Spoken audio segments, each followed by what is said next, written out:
Hello, I'm Forrester, and welcome to the third video in my Kerbal Space Program series, No Kerbals Died, the hard mode career where I look to keep our adorable green astronauts alive throughout.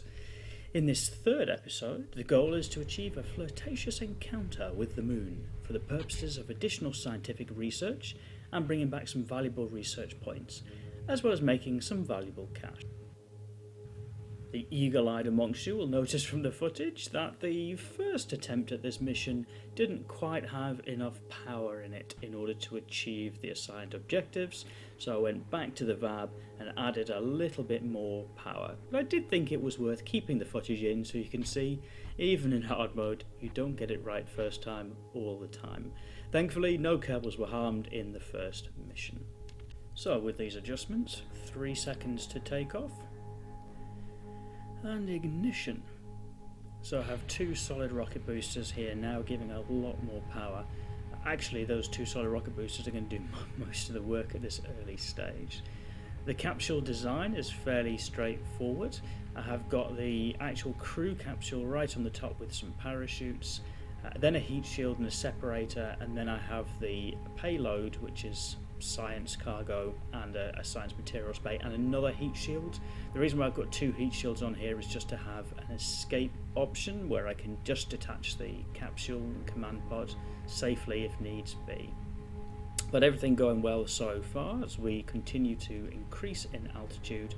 Those two solid rocket boosters really doing the heavy lifting here. Through 10,000 meters. I'm not quite starting to do much of a gravity turn as yet. The reason for that is just because of the speed at which the craft is going and SRB separation there. The speed of the craft that was going just made it quite difficult to maneuver in the thicker lower atmosphere, and the last thing that I wanted to do was flip this. So I was keeping that fairly straight up, and given that actually altitude is the name of the game here for getting to the moon, that seemed sensible. Now turning to 45 degrees as that main engine is doing the bulk of the further work, and actually can see there apoapsis already well above the 70-kilometer mark that I need to get to. Single pilot for this, Jebediah. First one is going to be performing a moon intercept. Still plenty of fuel left in that heavier main engine stage. So at this point, gone almost fully horizontal, just building out the horizontal momentum to increase our orbital velocity. And there we have main engine cut off.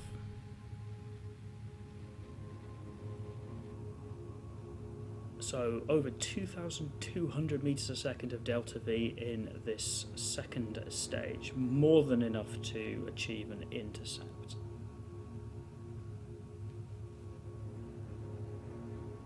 Here we are, 2 minutes 22 seconds past. Still actually just looking to get this payload into orbit initially before I can start thinking about the intercept. Now interestingly, I've got no advanced tracking as yet in this career mode. So what that means is that I'm very much just eyeballing the intercept with the moon. I know usually if I'm around this point for the outward burn, that will get me close enough to an intercept, but actually it doesn't need to be perfect. You know, if it's not quite right, we can go around a few times. So at this point here, just cutting the throttle to that engine and time warping up to the apoapsis, just to get the effect of being slightly higher up while I'm burning. 5 minutes into the mission, engines back on. I'm just looking to push forward now.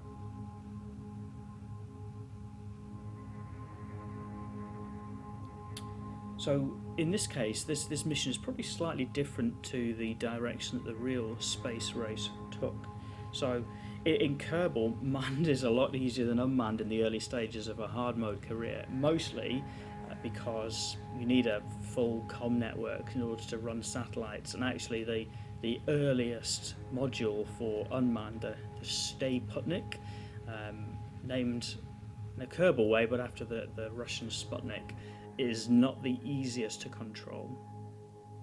Here, just moving it forward into the mission stage and performing the encounter burn. I have sped up the footage a little bit here. No one really wants to watch a terrier burn very, very slowly. And there we are, that's the intercept. And as you can see, going around a few times in order to make the intercept actually happen.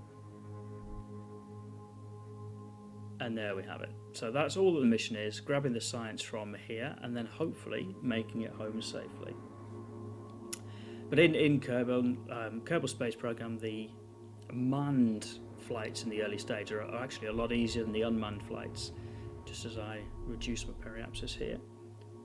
Of course, the first manned orbit of the moon was December 1968, Apollo 8, with Frank Borman, Jim Lovell and Bill Anders.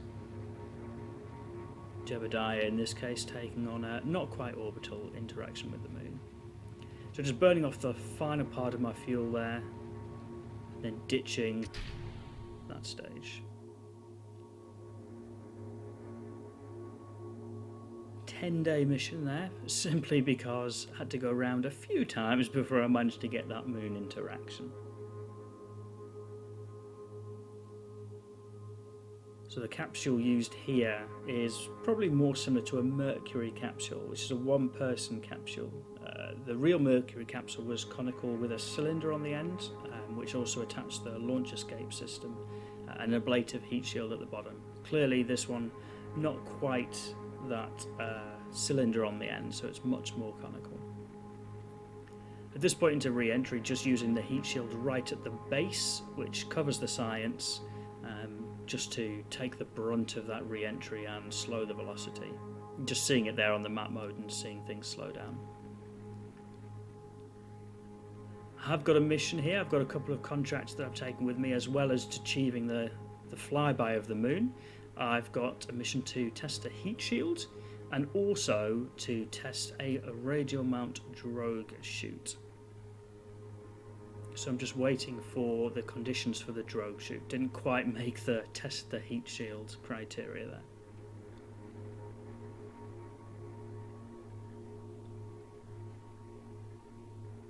Again, that velocity coming down quite nicely as I get through into the thicker lower atmosphere, 20 kilometers above ground level.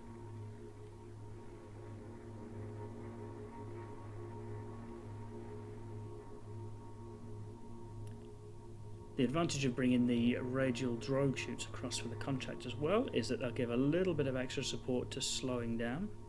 At this point I've just disengaged the stability assist. That's just to let it free fall. A little bit of air resistance isn't going to tear the capsule apart, but actually I also want to keep the speed within the 400 to 460 meters a second that I need in order to achieve the drogue chute contract. So that's one of the reasons why I've done that. Now we have the drogue chutes have deployed. That's met the contract conditions, and then just time warping it down to the ground.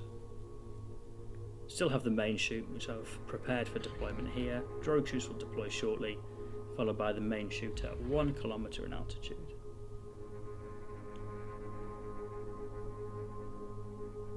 So here I've got the heavier payload of the capsule just sat underneath it with the heat shield underneath that, and that's why I've also got more parachutes here. It just helps me to bring that down safely. So at this point in the mission we're looking quite healthy, 200 meters to the ground. Always take it off time warp for the last bit because time warp causes some unusual things to happen, and 10 days 5 hours in, touchdown, and then mission completed.